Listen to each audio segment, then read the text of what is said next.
Hello anybody, and welcome back to Let's Play Rogue Legacy. I'm Mr. Devious, or just Deeb, and in the last episode, we finally killed Kidder and basically finished our time in the castle. And in today's episode, we're going to be trying out a new character type. We're going to be a Lich.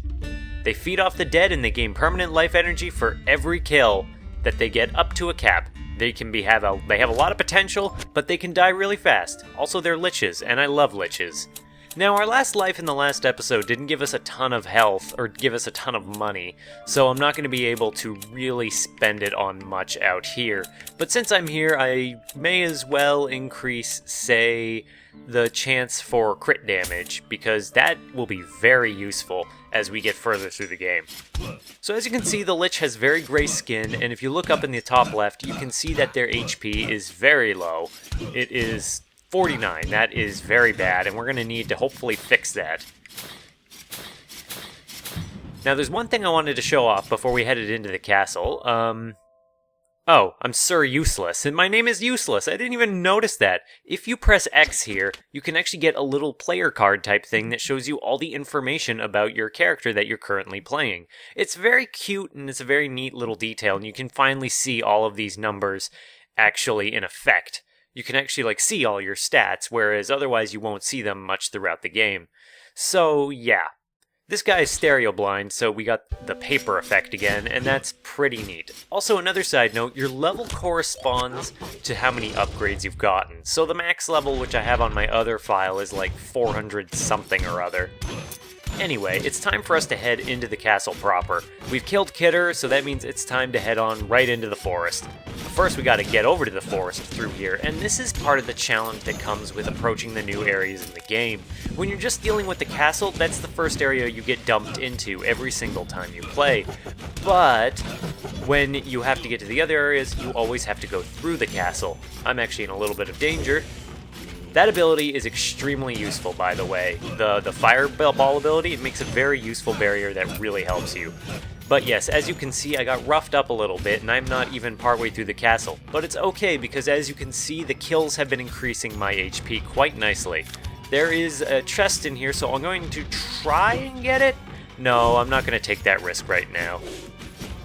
I probably should be going more to the right than up, but you know. Try to get around and see what kind of things you can find in the castle on your way. I wouldn't just run over to the forest every single time, because, well, for all I know, I might find more treasure along the way, like treasure chests and the like, and more event rooms, which we simply have not seen yet. The Lich doesn't have especially high attack either, so that might be something, or that is something that you do have to keep in mind. They later get an ability that does let them convert their max HP into more MP. So once they get that and they just keep healing up and all that, it can be extremely good. Now this is a bigger kind of chest than the ones we've seen, and they usually have better goods in them, better blueprints and more money. You can tell if they have like an iron framing around them rather than just being wood, and they become more common as you go to more dangerous areas of the game. Now here you can see the floor here is slightly darker than the rest, and that means that you can fall through and find a treasure chest.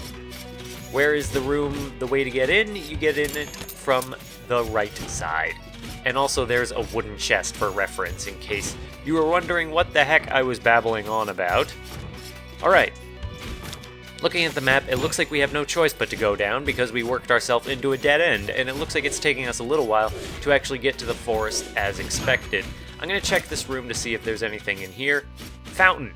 Fountains are very good. They heal your HP and MP up to a certain point, and they're just very good for that. And now that I've done that, I'm going to start heading back. And what the hell, we'll try this room out over here for good measure too. And use a fireball to kill those enemies quite nicely and quite easily. And they would look like they were the hardest enemies in this room. Our HP is getting really high for the Lich, and that's good. Of course it's good. That being said, I don't think that Lich's max HP can go above, say, like a Barbarian King, but I guess we'll have to see how high it can get. I might put up a statement about that, like a little bit about that, about how high exactly the Lich's health can go. Another platforming room. It's not too hard. And we're getting close to the right side of the castle. I would actually say that this part is particularly hard because it's harder to get to the forest from the castle area than it is to get to the upper or bottom areas. But I think it's balanced in such a way because those other areas are harder, so you don't really need to waste more time in the castle. Also, by the time that you clear out the forest, the castle area is kind of trivial by that point. And here we find the boss door for Kidder, but as you can see, his boss door is closed because we have killed him. However, there are still treasure chests outside the boss doors, so if you can find them after you kill them, they are a nice source of money, and pretty reliable. Now here's the jukebox again, which I did discover while I was editing the last few videos, that yes, if you do change the music, it will change the music that's playing in the background as you continue through until you enter a new area. It's pretty interesting, and it's actually a pretty cool kind of sound test that lets you alter what you're listening to as you're playing. Also, I put it as a note last time, but I'm going to bear and repeat it here. EHS, the ability that says you conduct electricity really well, will mean these platforms are always active. So those can be extremely useful for platforming, but we don't really need it right now. And it's not something I usually spring for because it's such a circumstantial hazard, and as you get better jumping ability and better platforming ability, it's less of a concern. Now that we've reached this warp room, I think it means that we are very close to the forest. In fact, here we are, finally in the forest. Now, as we're here in the forest, we're going to see quite a few new types of enemies. In fact, I'm not sure how many repeats we'll see. First of all, there are the wargs, there are the furies, there are blobs, and there are tower shield knights and archer skeletons. Needless to say, there's quite a few new enemies up here to contend with. Now, the tall guards, if you hit them from the front, they'll cause severe knockback to you. The wolves can jump very high, these skeletons can shoot arrows at quite a bit of range. This warg is going to jump up, eventually. This is just a tough room to get through. And hopefully we can get down here, and if we do that, we can get ourselves another blueprint piece for a Squire Cape. For this first set of armor, too, even. That's silly that it took this long. Tall guards are particularly easy to defeat from below. Otherwise, they just require patience. There are rooms where there are stuck in like narrow passageways and they're harder to deal with. But we haven't seen that yet, obviously. The forest also has wider open rooms, it feels like, than the castle, which would make sense, but maybe I'm just crazy in that regard. Oh, and we also have headless horses to deal with. That's fantastic. It looks like we may have capped out on our HP growth. Yep, 137. Nowhere near what you could get with like a Barbarian King. So while the HP for the Lich doesn't get super high, it mostly pays off when you get their sub-ability that lets them convert HP into MP, because then you can get a ridiculously high amount of MP and just kind of use your HP to feed your magic attacks, which, as you've seen so far, are very effective. Now, I don't find a lot of the enemies in the forest necessarily as tough or tougher than the enemies we fought in the castle. A lot of the same principles still apply. Like, you still got your mobile enemies, you still got your stationary enemies that kind of serve, like, just to impede you. This tall guard is giving me a little bit of trouble. As you can see, these furies, these floating skulls, do have... Their pattern is pretty simple to avoid, since just the way that their attacks arc or travel. They're not too tough to deal with, and they're the primary enemy of this area. But they're not a big deal. And now that we've gotten over to this side, we just need to clear out this one last tall guard, and we will have that chest open for us in no time. We got ourselves another vampire room. Very nice, and very fitting for a Lich, if I do say so myself. Even though we don't have it equipped, it's just kind of funny that we would get it while we're a Lich. Even though a Lich and a vampire are not the same thing, don't confuse them! Wargs hurt a lot. They hurt quite a bit, and hopefully there's some meat for me to get. There are bullets raining down from above. There's a plant monster, one of those plant monsters that killed us previously, because these things are tough to deal with. And if I can just get overhead... The small ones are no big deal. It's the mini-boss versions of enemies that normally cause a huge fiasco. I'm just not having a great time with these wargs. They're not very nice to deal with. And we are dead. Our Lich was knocked down. Sir Useless has been slain by a headless horse. Such sorrow it is. Also, he was in mid-turn when he died, so he looks kind of flat. But he got a lot of kills under his record, and so he is divine. Also, any characters that kill a boss get the title of legendary, so that's really cool. But now it's time to pick a new character to succeed us. The question is, what shall we pick? Obviously, we should go with the new character class, the Spellthief. The One. The trait is the One. This was added actually later in the game, so I never actually got to see this for myself, but I do know what it is, so it's going to be fun to see. And Spellthief restores mana, so they are great at using magic. And again, we have Stereo Blind, so we're still going to be all papery. Now that we've done the forest area, you can see that we've gotten quite a bit of cash, and it's very nice. So while we're here, we're going to upgrade some things. We are going to not upgrade the miner, because that doesn't do a whole lot. We are going to upgrade the Lich, though, to make them actually more potent, because now they can grant them the power of mana, as I said. Convert your permanent health into permanent mana, and you can get your health back so you can become really powerful. Death Defy makes it so you, survive death with one hit, but we can't afford it right now, despite all of our money. So let's look at some of the new stuff that we have in the shop. First of all, let's look at this. This is too heavy for us. And now we can actually put on a cape. Capes have more special abilities and special properties, and they're very cool if you can, get them. Now we have the full Squire set, even though I should hopefully, be upgrading right around now instead, but I can start getting better weapons now, and armor, and all that. So, we'll start working on that right away. But first things first, we're going to need to spend the rest of our money. Can we buy another rune? Can we afford another rune? No, we're 2 coins short. Well, I'll be damned. Also, you can see the Spellthief. You can't see their sword until they swing it, which might be a little tricky for, gauging how far you can hit, but it's not that big of a deal, and it's just cool, because it's a spell sword. You get it? I am going to increase the amount of armor we have, because that's a pretty good amount of... Actually... I'm going to increase our attack.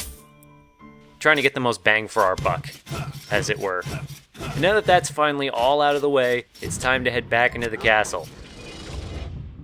You still got most of our money, Sharon. And this is what the One does. It's a Matrix reference. So everything's all digital. You can see the inner workings of everything, how everything is never mind. It's silly, but it's cool, and I like it. I don't know if it actually has... I don't think it has any other effects than just the visual one. And we got ourselves a new item, Calypso's Compass, which will point you, I think, toward a boss door or treasure or something. We're just going to follow it and see where exactly it takes us. If we can get there, anyway. Make no mistake, though, it is... Oh, I remember. It points you towards treasure, a secret treasure, that you would not find otherwise. I'm pretty sure. Well, let's just follow it and find out, shall we? Whoa, boy, there's a big old dude down here.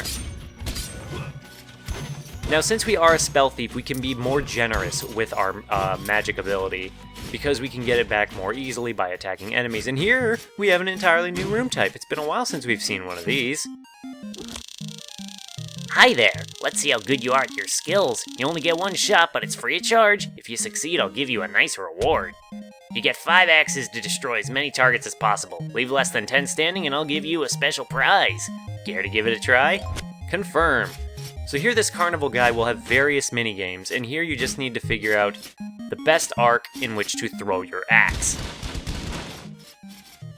Let's see here. I think I've already screwed up, by the way.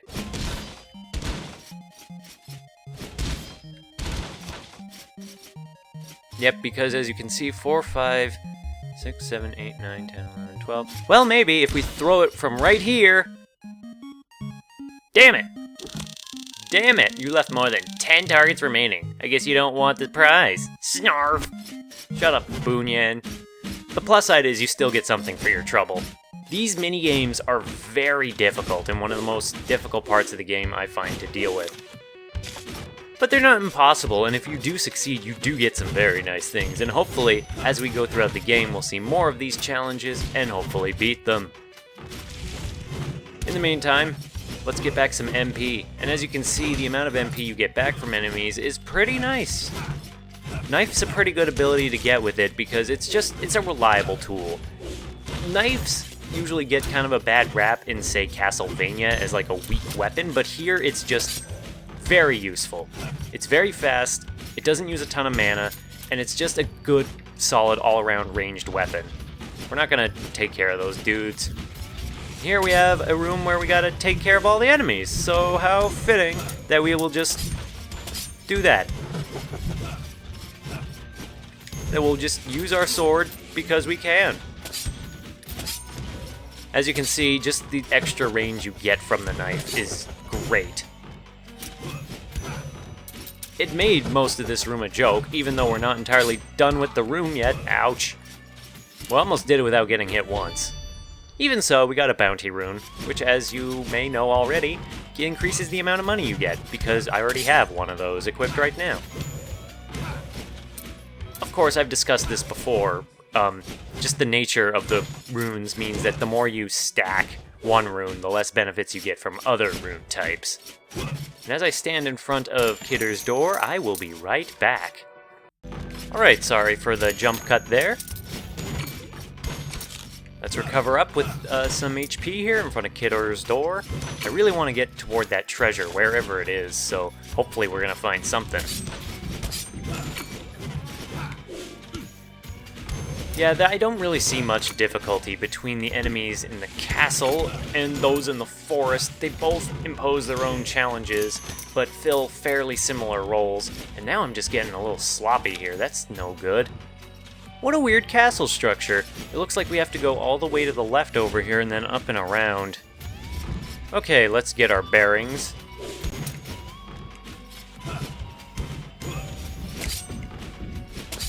And there we go. Those enemies are done and taken care of. Well, this is a huge-ass room. And now, hopefully this won't be too difficult to take care of. The downside with enemies that are trapped in boxes, these little boxes, is when the money falls in the box and you can't get them. And again, more examples of the knife being just a good weapon to have. Especially when dealing with those big guys. Any ranged weapon when dealing with the really big enemies is just really nice. Also, with mages that keep their distance from you and are just kind of dodgy as hell. Ugh. I'm hoping to get to the end of this compass at least. Oh boy, this is real bad. Whoa. Whew, that was a little clutch. I don't want these enemies anywhere near me, because there's just so many of them. And this corrupt knight just needs to frickin' die.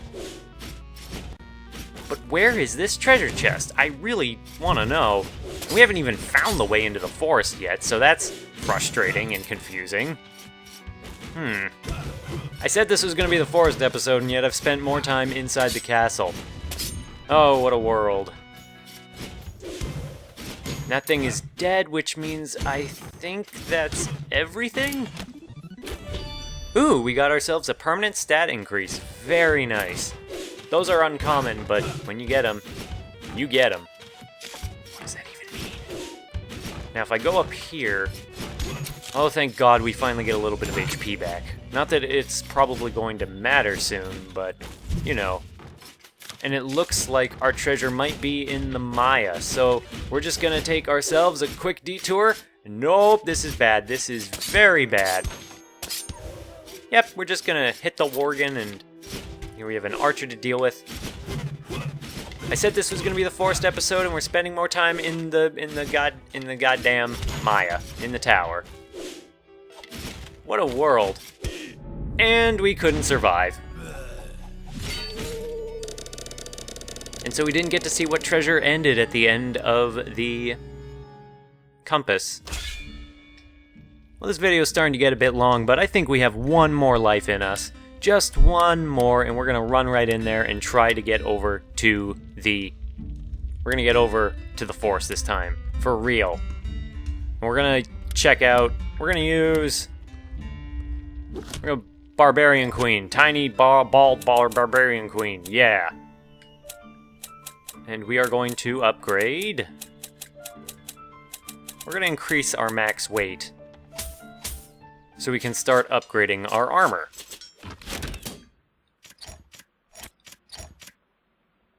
And now we've got ourselves some better armor. Knight chest. Very nice. Alright. It's time to head in with our now mismatched armor. I don't know why that was so hard to say. Also, you read that correctly. That said balding, not building. All bald does is remove the pommel from your helmet. So it's something very minor. But now that we're a barbarian, maybe this was a bad choice to take, considering this video is already like 20 minutes long. Well, we'll see. We're also extremely tiny again. It's fun to be tiny. This room is just chock full of enemies. I am going to try to keep playing well, even though I'm in kind of a rush to bring this episode to a close, but since that will depend on dying... Oh, this is an exciting room. Ow! We only took one hit there, though, so that was pretty good. Since we're so small, we don't have to worry about taking a ton of hits, but it does become a huge issue trying to hit enemies. Since you do have to get super close now and put yourself in the line of fire. But tiny barbarians are useful because they can afford to take those hits. And since they're not getting hit often, they have long lives. So this episode's probably going to be a long one. And I didn't talk because I had to reach that one in less than 5 seconds. There are fairy chests like that you have to reach in a time limit, and they're basically just a little... They're either a really long room or a puzzle room like that. Now, looking at the layout of this room, I'm gonna take a guess and say I just have to be small to reach this treasure chest, and I was right. Usually rooms like this like to hide things in those little square areas. Just a moment. Okay. Alrighty, and we are back after another jump cut. Well, let's see if we can get ourselves over to the boss, but well, not the boss. We're not going to be fighting any bosses in this episode, I can guarantee you that. Probably not. I'm pretty bad about my guarantees sometimes, I've noticed. Well, obviously we're going to need to go to the east now. Also, now that we've beaten the first boss and gotten a certain amount of journal entries, I think the prince's journal entries are going to start appearing in the forest, and only in the forest. Hey! Blood Cape. This is another reason why you want to check out the chests in front of the boss doors, even after you've killed the boss. Sometimes you can get really good stuff. Now that we've gone down this way, we should finally have our way around and our answer to escape. Let's take care of this systematically.